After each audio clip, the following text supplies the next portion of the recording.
Yusuf Agâh Efendi, the first Turkish ambassador in 18th century London, written and read by me, Emre ARACI. This presentation follows the script of a talk I gave at the Turkish Ambassador's residency at 69 Portland Place in London on the 18th of April 2013. Among the memorable events during the year 1793, in between references to the turbulent incidents in post-revolutionary Republican France, including the execution of King Louis XVI by a banditry of regicides calling themselves the National Convention, the Times newspaper of London listed as the last article the arrival of the Turkish ambassador at Dover in December. It was indeed a memorable event, since Yusuf Agâh Efendi was the first resident Ottoman envoy to be sent to the court of St. James's by the Sublime Porte, and his arrival in Britain was, it seems, a highly anticipated and much talked about event. Its impact was even more so, since despite sending visiting envoys to European capitals and the presence of permanent missions of foreign powers in Constantinople, the Ottoman Empire, up until this time, never established embassies abroad, as the Ipswich Journal of 7th of September 1793 observed. It has often been remarked that the different courts of Europe were rather degraded by sending ambassadors to Constantinople, while the Grand Signior refused to return the compliment by establishing similar appointments. This usage is at length about to be broken, though, the Ottoman Porte having come to a resolution of keeping resident ministers at all those courts which send embassies to Constantinople. A Turkish ambassador will very shortly arrive in London. This change of vision in the East was due to the enlightened but short-lived reforms of Sultan Selim III, who started a correspondence with Louis XVI, belonged to the Brotherhood of the Sufis, wrote lyrical poems, composed music in the greatest forms of the Ottoman tradition, and at the same time invited an Italian opera troupe to Topkapi Palace, causing much torment and frustration for his scribe, who, having recorded his own unfavourable views in the minutes of his accounts, also had to endure the performance, sitting by the side of his master. At this time of political and cultural change, it was therefore not surprising that a permanent embassy was on its way to London from Constantinople, albeit almost 2 centuries late, if one thinks of the arrival of the first ambassador from England, William Harborne, a merchant, in 1583, whose salary was paid by the Levant Company, and whose principal interest was to boost trade with the East. Some rather unusual gifts were sent from London to Istanbul at the time to help good relations and secure even more trading privileges. Among the state papers of Queen Elizabeth I, for instance, one such gift was described as a great and curious present going to the Great Turk, which no doubt will be talked of and be very scandalous among other nations, especially the Germans. The scandalously curious present was a mechanical pipe organ built by one of England's finest organ builders, Thomas Dallam, commissioned and paid for by the Levant Company as a gift for Sultan Mehmed III. Beautifully decorated with figurines and precious stones, even including a moving statuette of the Queen and a mechanical clock, the organ was an engineering masterpiece of its time, clearly built to impress. Dalem personally transported the dismantled instrument to Istanbul in 1599 and set it up at Topkapı Palace, and even played it before the Sultan, much to his fear, though, as he was pre-warned never to turn his back to the Grand Signior. He survived the experience, but sadly the organ did not, as it was destroyed in the reign of Ahmed I. However, a fine specimen of one of Dalem's great organs fortunately survives today in the magnificent chapel of King's College in Cambridge, and gives one an idea as to what the instrument for the Turkish court might have looked like. Born in 1744, Yusuf Agâh Efendi descended from one of the distinguished Turkish families of the Mauryan Peninsula, the Peloponnese, and like most Turks living in that region, could understand and speak Greek very well. He also had knowledge of Italian and worked his way up in the offices of the Ottoman Chancery, first as a scribe, eventually becoming clerk of the galleons, prior to his appointment as ambassador to London. He and his suite of about 20, including his chief secretary Mahmud Raif Effendi, his interpreters and aides, left Istanbul on the 14th of October, 1793, travelling across Europe by land as far as Ostend, which took them over 2 months, finally arriving by ship at Dover on the afternoon of 19th of December. On his landing at Dover, the guns from the castle and forts were fired, and a guard of grenadiers ordered from the Devonshire militia accompanied him, with their band playing outside the inn he stayed. The new Turkish ambassador is about 30 years of age, of a very respectable appearance. We understand that His Excellency does not wish to appear in any very great pomp in this country. There are no ladies in his suite, reported the Times on the 23rd of December, 1793. The Ottoman ambassador left Dover the next morning and arrived at Canterbury, where a special reception was organised in his honour, and where he stayed the evening. The great cathedral must have had quite an impression on the Ottoman delegation. Yusuf Agâh Efendi and his entourage made their entry to London in the afternoon of Saturday the 21st of December, 1793. Having recovered from the great fire of the previous century, the prosperous city was dominated by Christopher Wren's magnificent St. Paul's Cathedral. The ambassador took up abode at the Royal Hotel, Pall Mall, until a suitable house was prepared for his reception. The new ambassador's arrival in London also gave rise to a variety of speculations concerning the object of his embassy.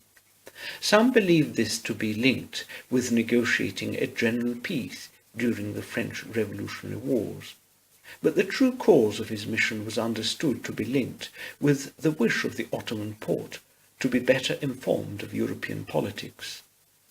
The fashionable circles were also put on tiptoe of curiosity by this new exotic mission in London, so much so that, according to the press, the cards of invitation now generally concluded with whist and whiskers. The 18th century press, in fact, including the Times, soon seemed to have found much source of ammunition for local gossip in the addition of this rather colourful and different personality in town, both in manners and attire, and thus closely scrutinised the ambassador's every step and movement, and the reactions of the fashionable London society, and in particular the aristocratic ladies.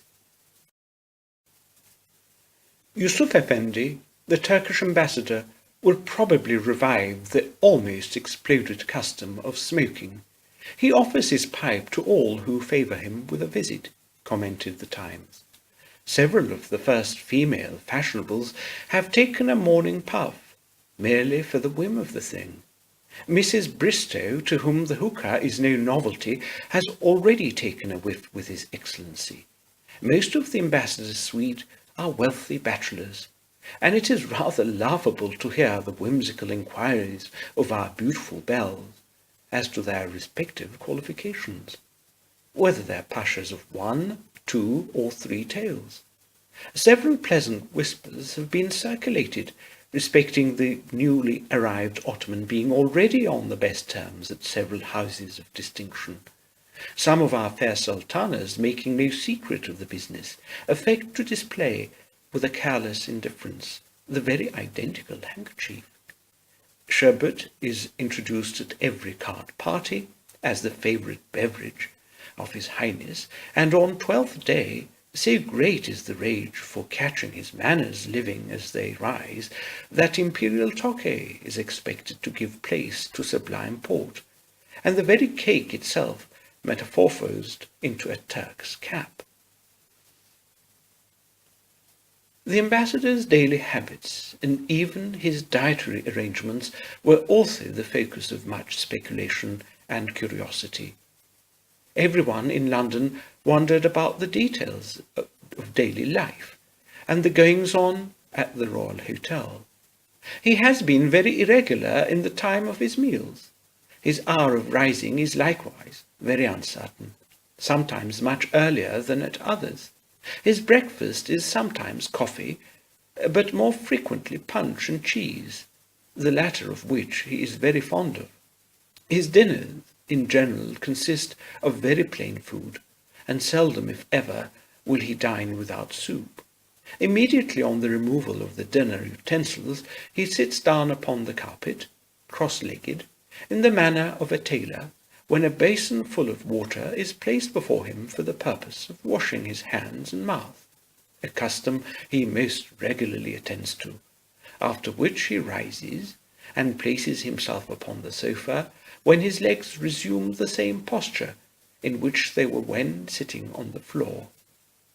A wooden pipe is then brought to him, of such uncommon length as to reach from his mouth almost to the carpet. Curiously, the first appearance in public of the great Ottoman plenipot was at Covent Garden Theatre on the evening before New Year's Eve, which drew considerable attraction. The ambassador and his suite sat in the lower front boxes and were most highly entertained by the tricks and scenery in the new Christmas pantomime Harlequin Faustus. Some of the ladies in the audience wished to offer wine and cake to the ambassador, but the etiquette of the house would not permit it. The humour of the evening and the pantomime, however, was interrupted when someone from the 2-shilling gallery threw a live dog on the stage. Such was the erratic and unpredictable behaviour of audiences at Covent Garden in the 18th century. A week after his evening's appearance at Covent Garden, Yusuf Agâh Efendi was received by King George III at St. James's Palace on the 8th of January 1794, along with the Spanish and Dutch ambassadors during a levée when Pall Mall was filled with carriages to see him. In the same week he leased a house in the fashionable Adelphi and ordered a coach and a vis-à-vis from Long Acre. The Adelphi Terrace was built by the famous architects, the Adam brothers. Overlooking the Thames, the houses were among the most fashionable in 18th century London. A large section of the terrace was sadly demolished in the 20th century. The Turkey Company feasted the ambassador at a grand dinner at the London Tavern, and he was also presented to Queen Charlotte on the occasion of Her Majesty's birthday. The ambassador also had his first interview with the Prime Minister Pitt at the house of the latter in Downing Street, and after staying about half an hour and drinking coffee with the minister, returned to his hotel. At the time, he was seen in a new and very elegant vis-à-vis with his crest very beautifully enamelled on the panels, and he was covered with a scarlet robe very richly trimmed with gold lace. Apart from grand diplomatic dinners, political calls and social engagements, the Turkish ambassador was also seen riding in his coach at the most fashionable pleasure parks of London. The last fireworks display of Signor Rossi and Tessier of the season at Ranelagh Gardens on the 4th of July 1794, with illuminated air balloons and sky rockets, was given by desire of His Excellency the Turkish Ambassador, and at Vauxhall a grand gala was organised on Tuesday, the 24th of June, in his honour, when the ambassador signified his intention of visiting the gardens. For the occasion, the Duke of Gloucester's band in full uniform performed several favourite martial pieces. In general, the streets of the city are lovely, wide and kept very clean. They all have freestone pavements for pedestrians. The longest streets are Oxford Street, Piccadilly, the Strand, Fleet Street, and the most commercial is East Cheapside, full of fine, expensive shops, where the goods are displayed in large windows. At night the shops in all the city are lit up. There are in London 8 or 9 theatres. The first and largest is the Grand Italian Opera. The Drury Lane, Covent Garden, are also huge and very beautiful. These observations come not from an 18th century guide to London, but the diary of Mahmud Raif Effendi, the chief secretary of the Turkish embassy, and he further gives us his observations about the daily habits of Londoners, and in particular the understated way of English life, even among the aristocracy, which seems to have much fascinated him. Everywhere in England the land is extremely well cultivated. Life is expensive there, but production is very high, and none of the necessities is lacking. The native people, and especially the lords, generally dislike outward magnificence. That is to say that all the lords go about in the street on foot without servants, and dress like ordinary people. The king's brothers and sons do the same, and the Prince of Wales goes to many private meetings. In the street one cannot distinguish a lord from anyone else, but on ceremonial days there is distinction. Usually the men are dressed in woolen cloth, the women in muslin all the year round. They never wear fur or brightly coloured clothes. Englishmen are fine men with a serious nature. The women are the most beautiful in Europe. There is a lot of science in education. The people, although of course, are better educated than those of other nations. They acquire knowledge by reading public papers. Although the laws are rigorously observed, everyone has the freedom to speak and write as he pleases, not in attacking the laws, but the reputation of often very important people who are referred to without being named. Even the king is not protected from these insolences which appear every day in caricatures.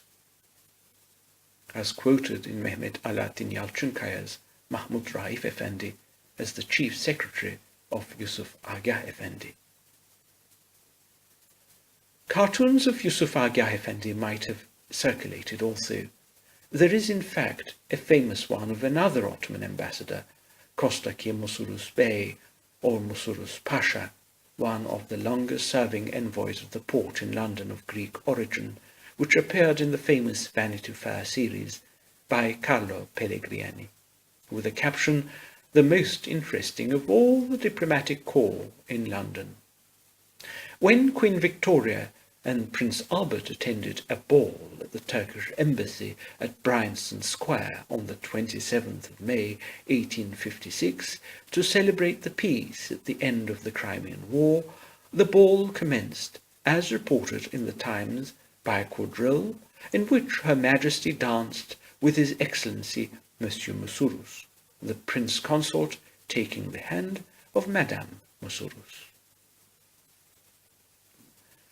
Long after Yusuf Agah's departure from London in 1839, the Turkish embassy moved to number 1 Bryanston Square, W1, into a very grand and sumptuous house. One of its most famous ambassadors, Mustafa Reşit Pasha, the chief architect of 19th century Ottoman reforms, is commemorated today on a blue plaque which was unveiled in 1972 by Ambassador Zeki Kuneralp, who had originally proposed it to the Greater London Council. A rare interior photograph of one of the drawing rooms was published in the memoirs of Madame Morel, entitled From an Eastern Embassy. Madame Morel's French husband was the embassy councillor in the 1890s, and her book, she vividly depicts the embassy life, including the daily luncheon, often in the presence of the then ambassador Rustem Pasha, who was originally an Italian aristocrat by the name of Count de Mariani. At the big round table in the centre of the dining room at the Turkish Embassy in Bryanston Square, the ambassador, Rustem Pasha, his fez little on one side, presided at the luncheon prepared by Aristide, his cook, who preferred to be spoken of as the artiste. The imperturbable butler and the 3 footmen seemed oblivious of the curious family party which they waited upon there daily. I was the only woman present, and my place was on the right of the Pasha. On his left sat my tiny son, his godchild, whom he insisted on having next to him every day at luncheon, except when guests were present. The little face, framed in soft yellow curls, would frequently be turned towards the old man, and the dark eyes watched him as he peeled his peaches at dessert, and dipped them into a glass of port before eating them. On my right sat the first secretary, a dreamy, taciturn man with mournful oriental countenance, not unlike that of his namesake, the Sultan Abdul Hamid. His thoughts were probably upon a translation of Shakespeare into Turkish upon which he was engaged, or perhaps busy with some of those charming and graceful poems which later became Turkish classics to be recited in the schools at Stamboul. Madame Morel, of course, was talking about the great Ottoman poet and playwright Abdülhamid Tarhan, a personal friend of Queen Victoria, and dubbed in the British press as the Turkish Shakespeare. Rustem Pasha died in London in 1895, while still serving as ambassador. He must have been fond of music, for among his personal possessions, listed in the newspapers a few days after his will was announced, and left to a niece in Florence, was a pianoforte. Going back to the Ottoman times of Yusuf Agâh Efendi and his chief secretary Mahmud Rahib Efendi, while the Ottomans were fascinated by the cultivated plainness and the erudition of the British continued to be fascinated by the novelty of the presence of an Ottoman ambassador in London, and their obvious fascination found different forms of expression: social, cultural, and literary. For instance, only a couple of months after the arrival of Yusuf Agâh Efendi, a play called A Day in Turkey was revived on the 11th of March 1794 at the Theatre Royal, Covent Garden. Inspired by the Turco-Russian War, A Day in Turkey, or The Russian Slaves, had received 14 performances in 1791 and caused much political controversy at the time due to its anti-slavery message, shaped under the ethos of the French Revolution. A pupil of Johann Christian Bach, Joseph Massigny, set the music for the play, including 7 songs and a traditional Turkish march for the first grand entry of the Sultan. A Day in Turkey was followed by the comic opera The Siege of Belgrade in May 1794, with borrowed material from Martini Sola's Una Casa Rara to a libretto by James Cobb. This comic opera had also first opened at the Drury Lane back in 1791 and dealt with the Turkish siege of 1456. So one after another, London suddenly revived two Turkish-themed stage works. During the Victorian times, up until 1936, Leicester Square was home to the Alhambra Theatre, on the site where the Odeon Cinema now stands. The theatre looked like a mosque, and on its programme covers displayed the star and the crescent. We're not sure whether the ambassador attended these performances or not, but what we are sure is that during his time in London, Yusuf Agâh Efendi did spend his funds going to the opera and the theatre, as he made a specific reference to this fact in one of his dispatches to the Porte. This poor man at times spends 100 piastres to go and see comedies and operas. The reason for this plea was due to the fact that payments for his salary were not reaching London on time. The Turkish embassy and the Theatre Royal must have soon formed a special relationship, for we even come across special galas of plays staged there by the desire of the Turkish ambassador, as the advertisement for Kotzebue's tragedy Pizarro, adapted by Sheridan, which appeared in the Morning Post of 18 September 1804, testifies. There is also an advertisement for the Royalty Theatre, East End, 13th of December 1797, which staged a new dance called Rural Felicity by desire of His Excellency the Turkish Ambassador, which was followed by a musical tale called Amurath IV. Yusuf Agâh Efendi had left London by this stage, and his successor, for whom this gala took place, was Ismail Ferruh Efendi. The Turkish ambassador soon began to indulge himself in the gentlemanly pursuits of an English 18th century aristocrat, socially as well as culturally, including portrait sittings, one in particular standing out among the others, the large oil by the Swedish court painter Carl Friedrich von Breda, which today hangs at the Pera Museum in Istanbul, shows the ambassador in a typically Joshua Reynolds composition, with one of the London parks in the background, possibly St. James's.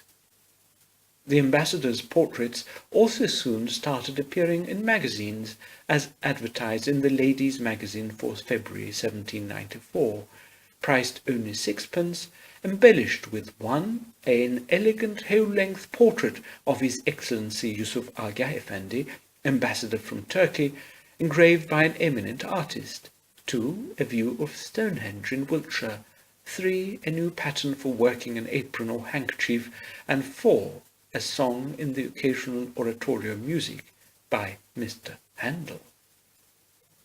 Some portrait engravings of the ambassador were even dedicated to the aristocrats of the time, including the one presented to the Honourable Frederick North, later the 5th Earl of Guildford, by Paul Colnaghi and Company, one of the leading art galleries and publishers of engravings of the time, still in business in Old Bond Street. The ambassador himself was also the recipient of dedications. Samuel Baker's Müslüman Adeti, or a description of the customs and manners of the Turks with a sketch of their literature, was one such work, which the Critical Review recommended to its readership, emphasizing those who wish to know a little of the Turkish manners at a small expense, in order to gaze at the Turkish ambassador with understanding, ought to purchase this little tract, which seems intended to move in the train of His Excellency Yusuf Agâh Efendi, whose portrait and original signature given in the frontispiece. Baker had naturally dedicated what he referred to as his small work to the Turkish ambassador with due respect, and the book contained fascinating accounts of daily life in Turkey and the Ottoman capital. Mahmud Raif Efendi, Yusuf Agâh's chief secretary in the meantime, had also become the focus of some public attention, for he was observed practicing his skills in the ancient art of Turkish archery in the fields behind Bedford Square with a Turkish bow and arrow, and according to the penny cyclopedia of the Society for the Diffusion of Useful Knowledge of 1834, he shot 415 yards, partly against the wind, and 482 yards with the wind. Fortunately, none of the arrows seem to have reached Bedford Square, the great centrepiece of the Russell family's estate. The long-anticipated public entry of the Turkish ambassador to London, a grand spectacle of the ceremonial procession of 6 horse carriages from Chelsea Hospital to St James's Palace via Buckingham House, did not take place for over a year after Yusuf Agâh's arrival to the city. On the morning of Thursday, the 29th of January 1795, the procession of over 10 coaches, including the 4 horses sent by the Sultan as a gift to the king, lined up on their way to St James's. The Turkish ambassador rode in one of the king's own carriages, used by the sovereign when he went to St Paul's Cathedral. The ambassador wore a green robe and turban nearly of the same colour, studded with jewels. The concourse of people on the occasion was so great that when they arrived at St James's, it was with difficulty the horse and foot guards who attended the procession could clear the way. Each of the carriages was drawn by 6 horses, decorated with ribbons, and attended by 2 or 3 servants in their court liveries. The ambassador addressed himself to the king in the language of his country, which was translated by Mr Persiani, the dragoman, and the same ceremony was repeated to the Queen, after which the drawing-room commenced, and the business of the court proceeded as usual. The presents brought over by the ambassador were delivered at St James's. The arrival of the Sultan's presents to the king and members of the royal family from Istanbul were delayed over 8 months, hence the delay in the ceremony of the ambassador's public entry. Once they arrived, the presents consisted of, as are published in almost every newspaper, with full details of accurate descriptions. To the king, a pair of gold pistols, the stocks and barrels solid gold, 4 Arabian horses with gold bridles and saddles trimmed with gold, and a gold dagger with belt ornamented with pearls and diamonds. To the queen and princesses, a chest of silks embroidered with gold, a plume of feathers for the headdress, supported with a band of solid gold, and the top of the feathers adorned with diamonds. To the Prince of Wales, Duke of Portland, and Lord Granville, chests of silks. This was also a time when British regiments incorporated military bands wearing quasi-Turkish uniforms. Henry George Farmer commented, "By 1787, the Royal Artillery Band possessed the bass drum, cymbals, and tambourine at least. These rhythmic specialists were usually dressed in the most extravagant Eastern style of lurid hues and fantastic decoration. Among the special features were grotesque turbans with enormous feathers, top boots or outlandish gaiters, gorgeous sashes and bejewelled dirks, each regiment striving to outdo others in unconventionality and bizarrerie.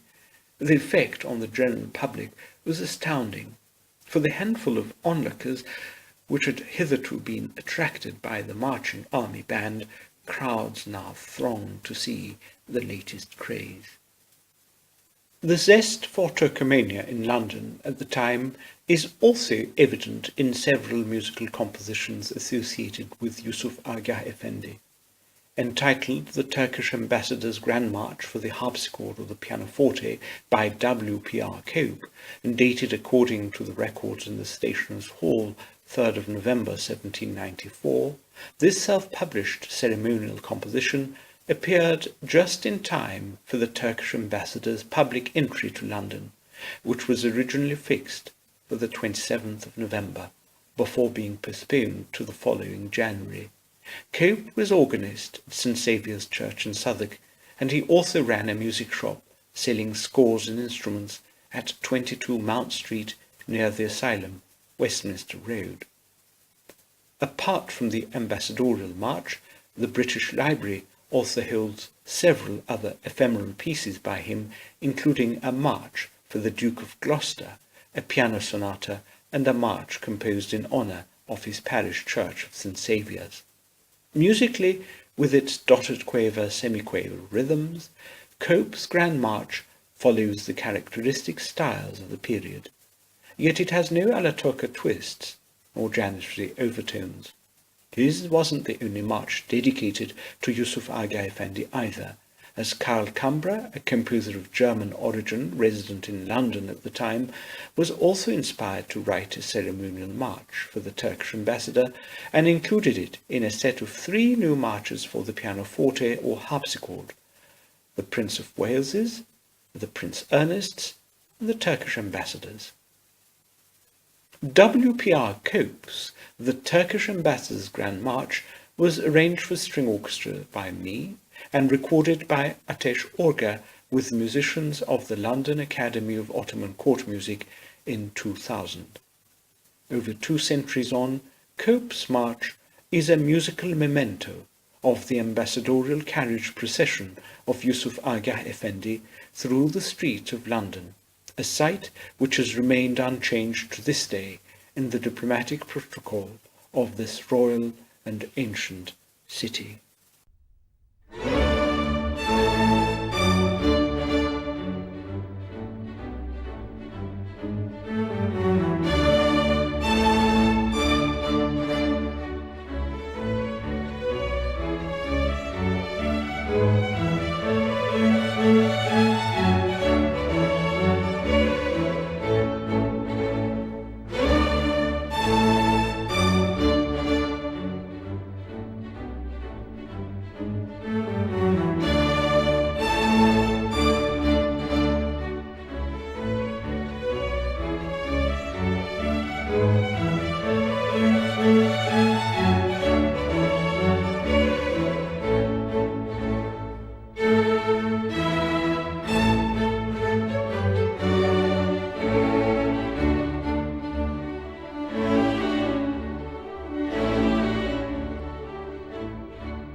There was also another, a more famous composer living in London at the time, busy performing and premiering his new works at public concerts, who may well have been also drawn for inspiration to the alla turca craze in the city sparked by the arrival of the Turkish ambassador.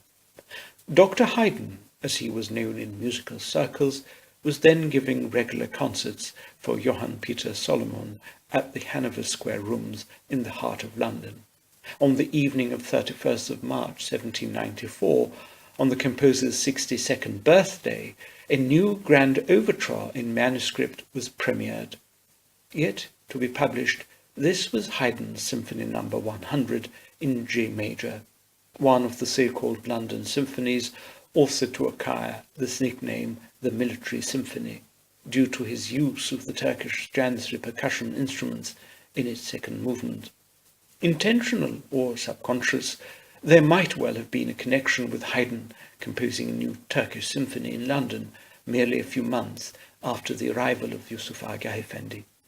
On the day of the premiere, we know that the Turkish ambassador had breakfast with Lady Hawke, but we're not sure if he was at the Hanover Square Rooms in the evening. The symphony became very popular, and Muzio Clementi, who also lived in London at the time, soon published a piano arrangement. After a stay of over 3 years in London as ambassador to the court of St. James's, Yusuf Agâh Efendi had his audience of leave with the King and the Queen in July 1797. King George III must have been pleased with his embassy, for he praised the ambassador and his achievement in a letter to the Grand Vizier, İzzet Mehmet Pasha. Without perfect testimony of diligence, which the illustrious and excellent Lord Yusuf Agâh Efendi, your imperial master's ambassador at our court, shone in maintaining and cementing that perfect friendship and good understanding which have been so long and so happily established between our court and that of your imperial master. The Turkish ambassador was keen, however, to leave London for Constantinople, as Mehmet Raif Efendi explained in his accounts, that the climate was very wet, always unstable and foggy. Yusuf Agâh Efendi and his suite left Britain on the 1st of August 1797, and he was succeeded by Ismail Ferruh Efendi. A permanent Turkish mission was now well established in London.